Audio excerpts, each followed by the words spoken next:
বৃষ্টি পড়ছে, মানে এরকম একটা ওয়েদার। আর এদিকে আমাদের লাঞ্চের মেনুতে আজকে হচ্ছে আলু ভাজা, মানে পোস্ত ছড়িয়ে যেটা আলু ভাজা করে, তো সেটা আমার খুবই ফেভারিট। তো তার জন্য আমি একটু কারি পাতা নিয়ে চলে এসেছি, যেটা দিলে এর ফ্লেভারটা অনেক ভালো আসে। আর তার পাশাপাশি চিকেন পকোড়ার জন্য এখানে চিকেনটাকে ভালো করে ধুয়ে নেওয়া হচ্ছে। তো আজকে দুপুরের মেনুতে কি হচ্ছে বলে দিই গাইস। ডাল, তার সাথে আছে চিকেন পকোড়া আর পোস্ত ছড়িয়ে আলু ভাজা, আর তার সাথে রয়েছে পাঁপড় ভাজা। আর গাইস এদিকে দেখতেই পাচ্ছ বৃষ্টিও চলে এসছে।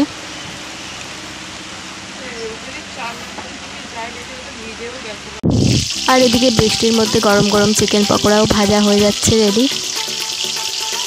আর তারপর আমি স্নান সেরে চলে আসি। আর আজকে যেহেতু থার্সডে ছিল, তাই জন্য স্নান করে আমরা বসে গেছিলাম লাঞ্চে। আর আজকে লাঞ্চের মেনুতে কি হয়েছে সেটা তো বলেই দিলাম। তো প্রথমেই আমি এখানে ডাল আর আলু ভাজা নিয়ে নিয়েছি, এর সাথে একটা লেবু হলে জাস্ট জমে যেত। তো সত্যি বলতে নর্মাল আলু ভাজার থেকে এই কারি পাতা দিয়ে আলু ভাজাটা করলে জাস্ট দারুণ লাগে এর ফ্লেভারটা। তো এরপর আমি নিয়ে নিয়েছিলাম চিকেন পকোড়া। তো তোমরা কে আমার মতো ডালের সাথে চিকেন পকোড়া খেতে ভালোবাসো কমেন্টে অবশ্যই জানিও।